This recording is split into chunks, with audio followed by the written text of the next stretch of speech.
Well, hello, and a very warm welcome back to another year on my allotment.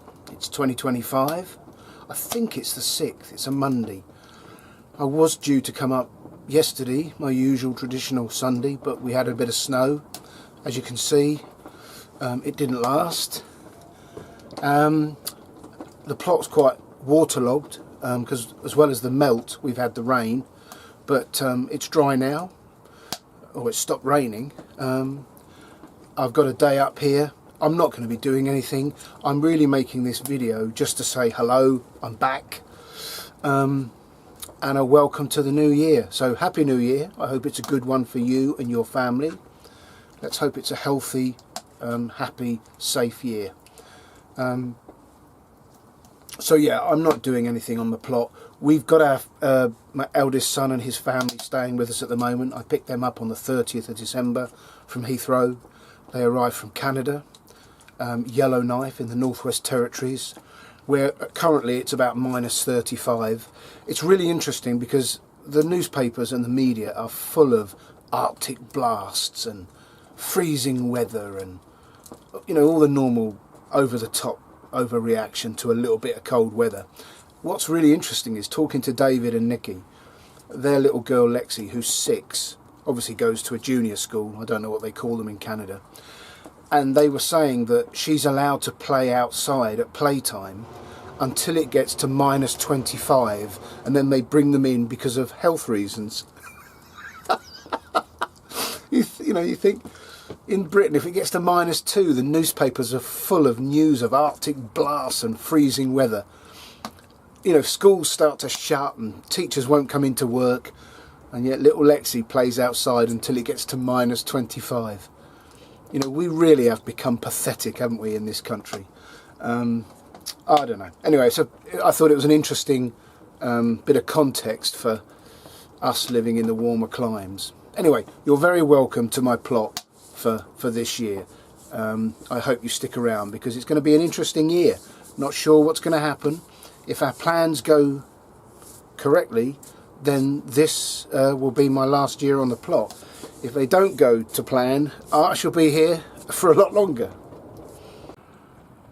The daffs are on their way. I am slowly getting there, covering this cardboard. Just a small section to do.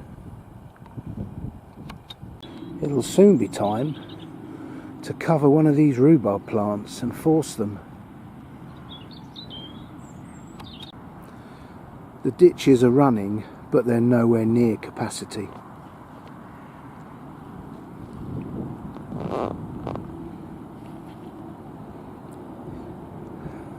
Well within their working limits.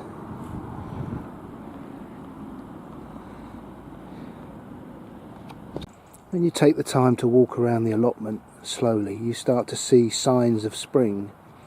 These big fat buds on the blackcurrant bushes, a sign that life is stirring.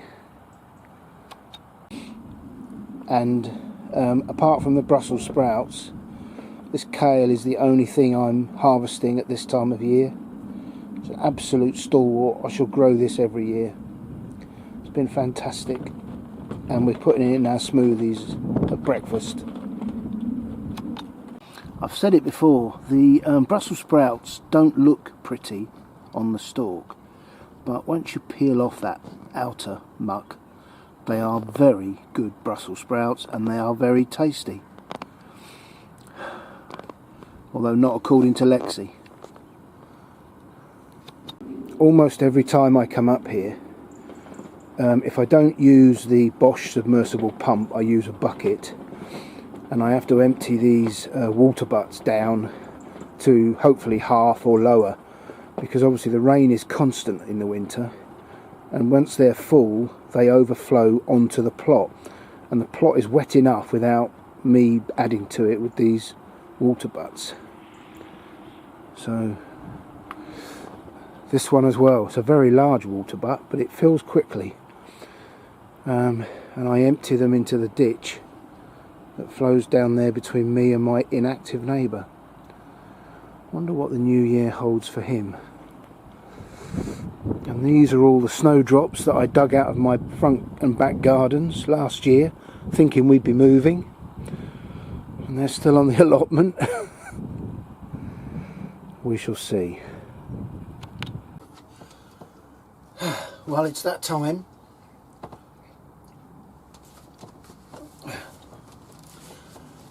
The Louvre has a naked version of the Mona Lisa, painted by one of Da Vinci's pupils. Victor Hugo made detailed erotic drawings of all the women he slept with.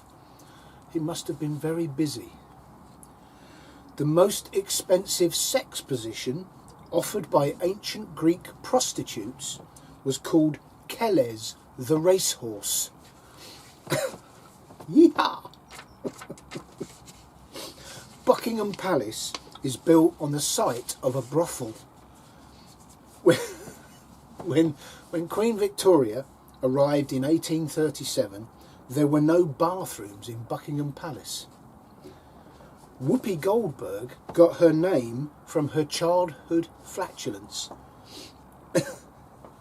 In 1379, a baby girl in Yorkshire was christened Diot Coke.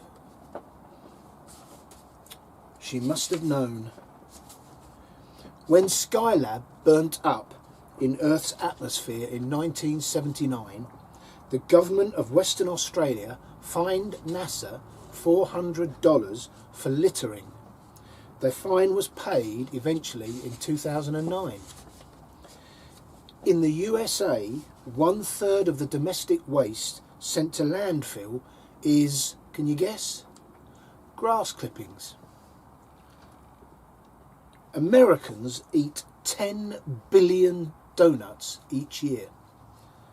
That's interesting because I read somewhere that the donut is the most unhealthy food humans have ever produced.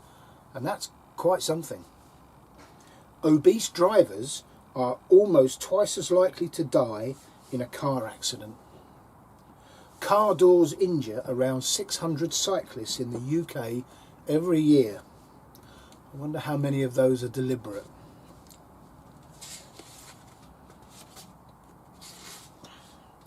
Son of a bitch stew was a cowboy dish made from the internal organs of a whole cow and an onion.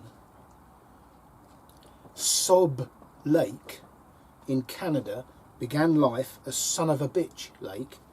It was named after a trapper who had a log cabin on its shores. Rudyard Kipling got his name from Rudyard Lake, Staffordshire, the place where his parents met. What a lovely thing to do. And it is a very distinctive name, isn't it? Heinz baked beans were first sold in Britain at Fortnum and Mason as an exclusive luxury imported from America. Every Heinz baked bean passes through a laser beam to check that it is the right colour.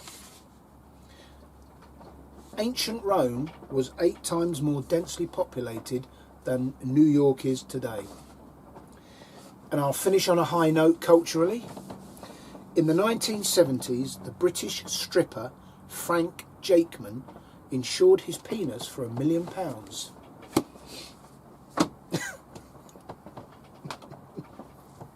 Why, what was going to happen to it? There, your little bit of culture for the day.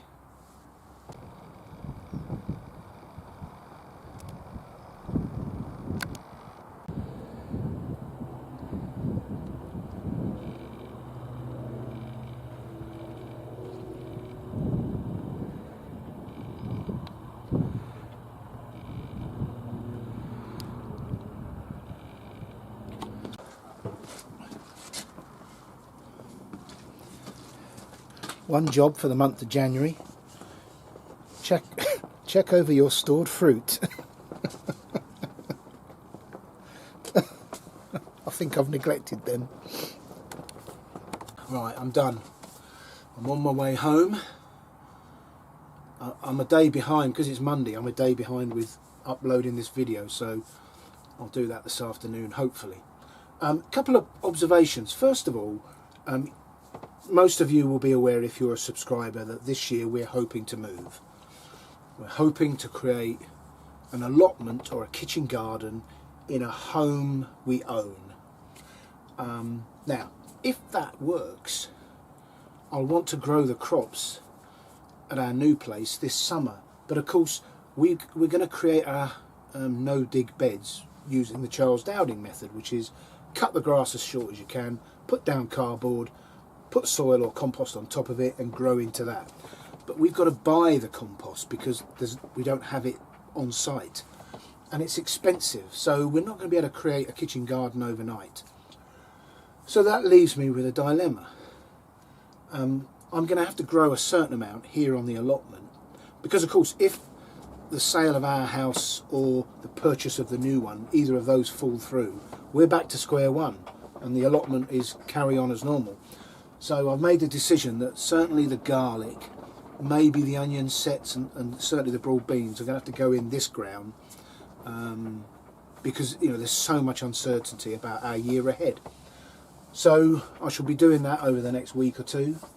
And the second thing I'd like to mention is, has anyone else noticed the price of seed packets? I got the DT Brown's 2025 spring seed catalogue this Christmas. Came through the post, and I sat down yesterday to go through it and plan what I need to buy. And I was stunned at the increase in prices. I mean, like everything in life, seed packet prices are going like that. This year they've just, £5 for a packet of 10 tomato seeds. It's just ridiculous. So that sort of prompted me to think we need to start saving far more seeds than I do currently. So this morning I've cut open the one last mashed potato squash I've got and a butternut, and I've taken the seeds out and I'll take them home and dry them. So some things are easier to save seeds than others, aren't they? But I need to get better at it because seed prices are going through the roof and beyond. Anyway, that's enough about that. Thank you for joining me. I do hope you can stay around for the next year ahead. It's going to be a fascinating time. Hopefully our plans come to fruition, but buying and selling houses is notoriously complex, stressful, and difficult. So we shall see. Anyway, we have David and Nikki staying with us for another 2 weeks, so I'm not sure when I'll be able to post. Hopefully next weekend, but I just don't know. So like I say, thanks for joining me, thanks for subscribing, and I'll see you at the next available opportunity.